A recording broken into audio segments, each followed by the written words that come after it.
Hello everyone, welcome to the course Disability Studies in India, Historical, Social and Cultures Perspective. I am Dr. Vivek Singh, Department of English, Banaras Hindu University. So we are talking about emerging trends and practices. We are discussing new trends and practices in fact, right, in disability studies. So I'm not only talking about what you can do, but also I'm trying to touch upon that there are people across the world who are doing this kind of inquiry, who are doing this kind of work, indulged in this kind of research, which we are doing in disability studies. So my attempt is simple. In all these 5 lectures, my attempt is to just touch upon the nuances, touch upon the field and tell you what we can do together, what can be done in the field of disability studies, how our work, a lot of people come and they say that, I don't know whether my research is something new, I don't know what I'm supposed to do, how I can do something new, what to do in disability studies, I'm not sure, I'm not aware of any new dimensions. So this field is actually talking about this. This field, this lecture is more about, these lectures are about what you can do in this field, how you can contribute in the field of disability studies, right? There are n number of possibilities. I'm telling you, when I was pursuing research, right? When I was pursuing research, hardly there were few people who were doing, obviously there were people, it's not like there were no people, there were people, but very less people were doing research in disability studies. But now, interestingly, I can see that there are many people who are indulged in disability studies and they're extensively working in this field of disability studies. So I also want you to think about this. And first thing is very important, that there are myths around. There are myths.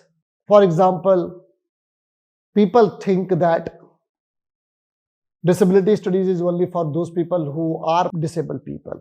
But that's not true, right? That's not true. It's for many people. It's more for people without disability to understand what is this. What is this thing? See, I have been talking about agency, autonomy, subjectivity, theory of subject, stigma, exclusion, so on and so forth. What is this all field is all about? It's not only about disability, people with disabilities. It's more also about other discourses and how disability studies look these kind of discourses. All right? So keeping this in the mind, let's look at the slide, please. So here you see that, what is the title? Let's discuss the title first before I proceed further. The title is Emerging Frontiers, right? Emerging Frontiers in Disability Studies. That's fine. Look at the subtitle basically, that's important. Intersectionalities, technologies, and global perspectives, right? So when we are talking about this, right, intersectionalities, I have been talking about this, how we can do that. And obviously, I want to take technology again to a certain extent to discuss more what technology do and how we can look at technology and disability studies. All right? Because when we say technology, what do we understand by technologies? As I have been talking about this to the great extent, that technology is not only limited to and should not be reduced to, in fact, right? It should not be only reduced to that only the machines are technologies, right? No. There are medical technologies, all kind of technology. There are technologies which are available at home. Mobile phone should be treated as technologies. Mobile phone, desktop, laptop, computer, digital devices, right? Everything consists of technologies. Otherwise, if we have a very limited understanding of technology, then obviously our research would be limited. So when you are, let's say, when you are starting this research, technology and disability studies, I would suggest you that first read more to know what is technologies, how technology is understood, how technology is conceptualized, how technology is discussed and talked about. You are getting my point. So you can expand this field accordingly. To know first how social thinkers, cultural thinkers are thinking about technologies. And global perspective is also important to challenge them, whether they are hegemonizing or homogenizing any discourse that is very close to us, very important to us. Until and unless we do that, we won't be able to produce, as I said, counter narrative. That is very important to do so. You got my point. So this is where I'm trying to take you. This is how I want to proceed with this. Look at the slide, please. So if you look at the first slide, what I'm going to talk about, this is all about what I'm going to discuss in this lecture. So disability studies as a field of academic inquiry, it has undergone substantial transformation over the last few decades. Right? Disability studies as a field of academic inquiry has undergone substantial transformation over the last few decades. From its roots in medical and psychological models, right, to its current interdisciplinary and socially constructed approach, disability studies has expanded its scope, embracing new perspective and methodologies. New research in this field is contributing to a deeper understanding of disability, right? Deeper understanding of disability, not as a fixed or isolated condition, like not as a fixed or isolated, but as a dynamic interaction between individual and society, right? That's the point, right? Individuals must not be looked in isolation. They must be looked at in relation to each other. So what I'm going to explore some of the key emerging trends and perspective in disability studies. So focusing on intersectionalities, technologies, neurodiversities, and the global reach of disability discourse. You're getting my point? So interaction is a key term which I wanted to focus for a second here. Interaction. Disability emerges, this discourse emerges with the interaction. Let's say, for example, I'm sitting in my room. I do whatever I like to do. This discourse will never emerge. Any discourse, right? But the moment I come into the public space, the moment I enter into the public sphere, then only, right, different kind of discourse emerging. Agency, autonomy, subjectivity, you name any, sexuality, race studies, all these all concerned because there is some form of interaction, some kind of interaction. Visibly, invisibly, but there are interaction. Until and unless there is interaction, there is no discussion. You get my point? So this is very important to see the interaction. So that's very significant in disability studies. Where are we interacting? Are we interacting with technologies? Are we interacting with people? What kind of technologies? What kind of a people? Sensitive, non-sensitive people? What color? What background? What community? What nationalities? All right? They all are very important when you are looking at the discourse of disability. When you are talking about the area of in relation to disability studies. So which is why interaction is a key term for us when we are indulging in disability studies.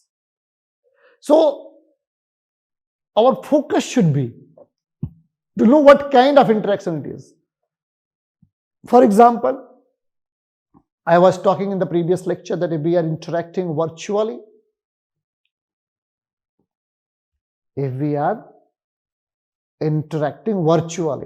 online interactions, it will have a different way to look at each other, gauge, staring, very different.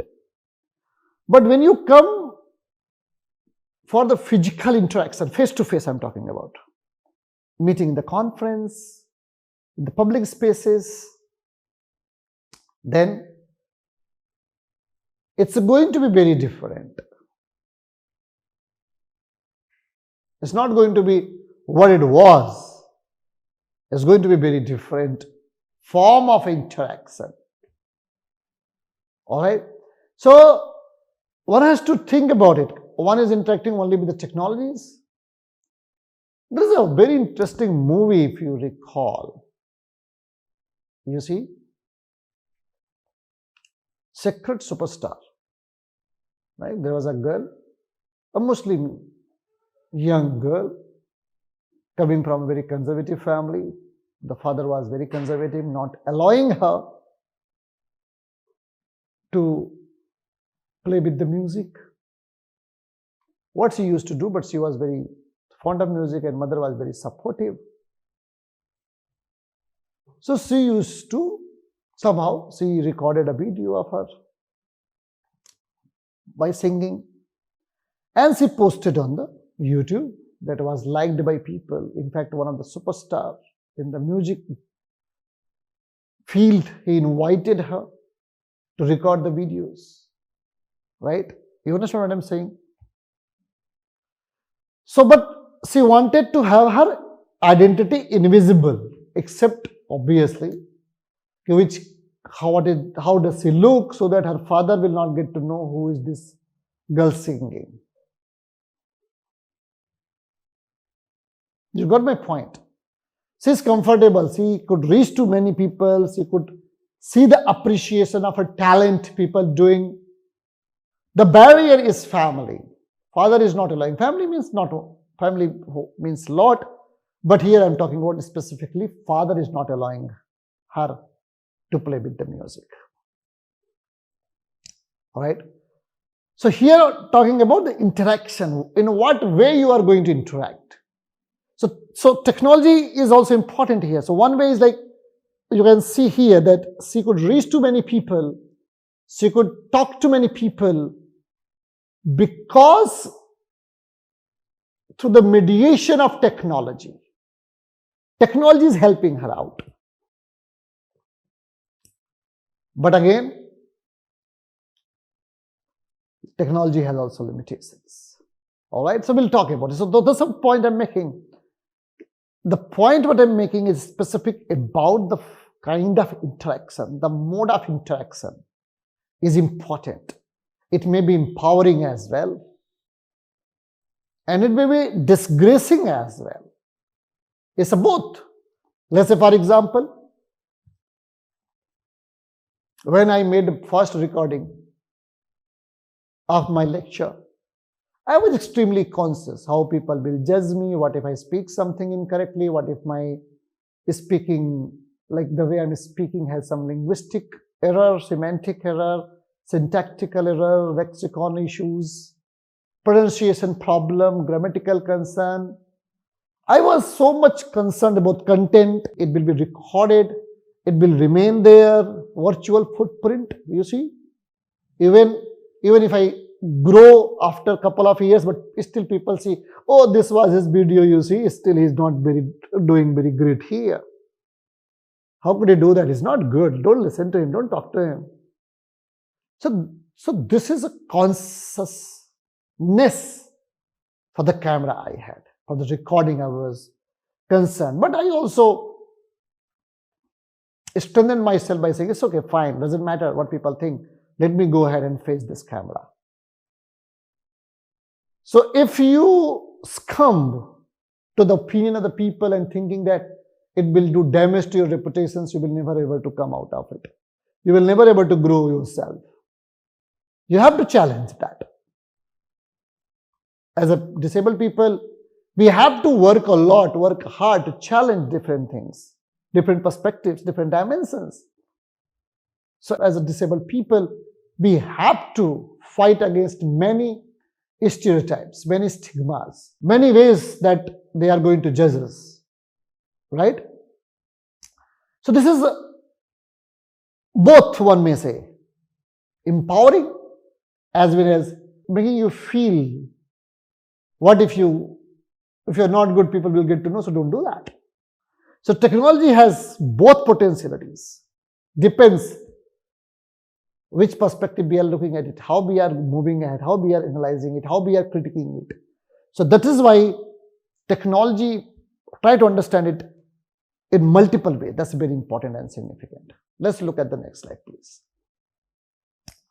So in the next slide, I'm talking about one of the important and most significant development, what we see in research scholars, people are doing and they are constantly pursuing, as I have been talking about, intersectionality. So when I'm talking about intersectionality, you use it as a framework actually, right? People get confused how to do the intersectionalities. But what I'm trying to tell you is that look at the intersectionalities as a framework, right? To understand, because it's like you are working in disability studies, so your job is to understand disability. Intersectionality as a framework to understand disability in relation to other social identities such as race, gender, class, and sexuality. Right? You have to look at other identities, for example, what race has to do with disability, what gender has to do, what class has to do, what sexuality has to do. For example, when we see, I discuss to the great extent, trying to grow, right? So here basically you can work on sexuality plus disability, right? Let's say Malni Chibbas, right? One little finger. Here all sexualities, disabilities plus gender also. All right. So you can see many ways to look at the intersectionalities. That's a very important. So new research is focusing on how these intersections create unique experience of discriminations and marginalization. For example, scholars are examining how disabled people of a color experience both ableism and racism, right? How disabled people of color are engaging with ableism and racism, how gendered expectations shape the lives of disabled women, right? I have talked to the great extent, so you can see many novels, you can see many films, right? That how gendered expectations, right? Like let's say for example, we have some expectations from a woman, what to do, what suppose they should do, they must get married, they must be the children, like these are the gender expectations of a normative society. They should take care of the household things. So how these expectations are shaping the lives of disabled women. How these expectations affect, and more than that I would say, I mean obviously you can see representation, but also affect at the same time how they are produced as disabled people, less human or what else, right? We can talk to a great length in the discussion or in some other time to discuss this, that how gender expectations are shaping the lives of disabled women. You're getting my point? So these intersectional lines are instrumental in moving disability studies beyond the one-size-fits-all approach. And they offer more nuanced understanding of lived experiences. Like this is a very important phenomenon, lived experiences. As I said that every disabled women do not have the same experience. Every disabled men and women do not have the same experiences. Depend the class they belong to, the caste they belong to, the community they belong to, ethnicity they belong to, country they belong to, nationality they belong to, color they belong to, race. Accordingly, gender expectations are there. The expectations are different from different class, culture, community, so on and so forth. They have a different way to look at disability. And disabled women have different way to respond to that. So, which is why their lived experiences are very different. Their lived experiences are very different when we talk about this. So, which is why it's very important to talk about this in this field of disability studies. All right. Look at the next slide, please. So, in the next slide, if you see that disability and poverty I am talking about is another area of intersectional approach. The scholars are increasingly exploring the economic hardship faced by disabled people, especially in countries with inadequate social safety nets, right? There are research on disability poverty. They not only highlights the economic exclusion of disabled people, but they also bring attention to, look at this idea.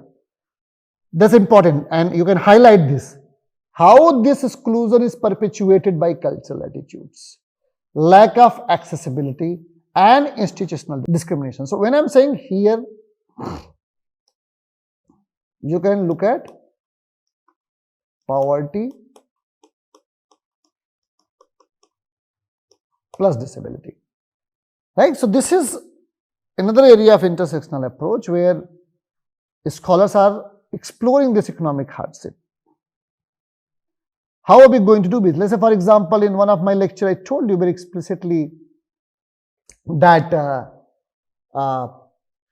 poverty has an important role to play to think about disability. I mean, it's really very, very complex discourse. Let me just give you one idea and then I'll move further.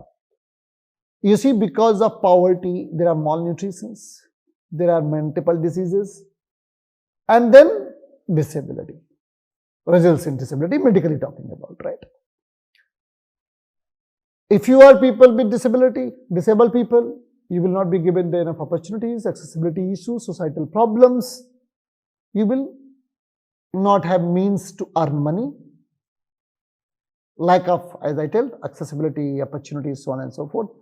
Going back to the square one, poverty again. So you see, these two go together, disability and poverty. Here the problem is not the body, the problem is not the disability, but still they go together. That's the point I'm talking about. That is where I'm asking you to explore and look into it, this important dimension of disability studies in relation to poverty. You got my point? Look at the slide, please. The intersection of technologies and disability is another prominent area of research in contemporary disability studies. Technological advancements hold significant promise for improving the quality of life for disabled people, from assistive devices that enhance mobility and communication to digital tools that promote independence and social participations. So research in this area is exploring the transformative potential of emerging technologies such as artificial intelligence, robotics, and virtual reality for disabled people. I have talked about it, so I'm not going to tell you more. So these technologies, interestingly, that can open up new possibilities for education, employment, and social interactions.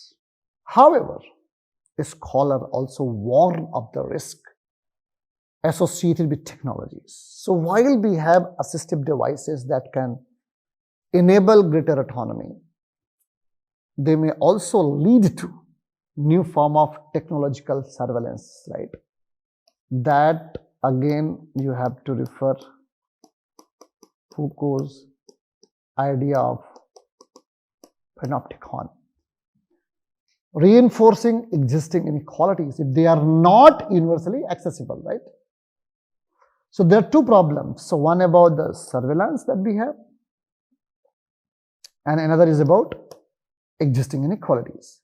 They're also concerned about the ethics of technologies, right? Ethics. So here you have to look at bioethics and disability, or biopolitics also part of that.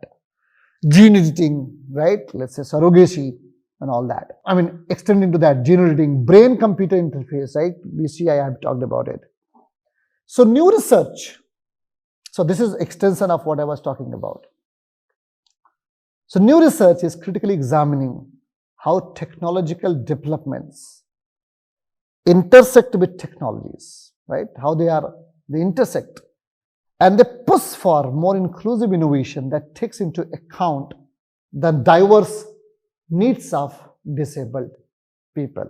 You got it, right? So this is what I wanted to take you further to think about when you are indulging in technologies interface areas, right?